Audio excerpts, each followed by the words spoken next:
Цаг агаарын мэдээ. Өнөөр дуу цахилгаантай бороо орох тул ард иргэд та бүхэн сэрэмжилээрэй.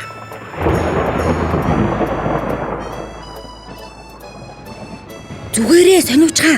Аянга цахилгаан хэр ойртож байгааг цахилгаан цагснаас хойш хэдэн секундын дараа тэнгэрийн дуу сонсогдож байгаагаар тооцож болдгийг.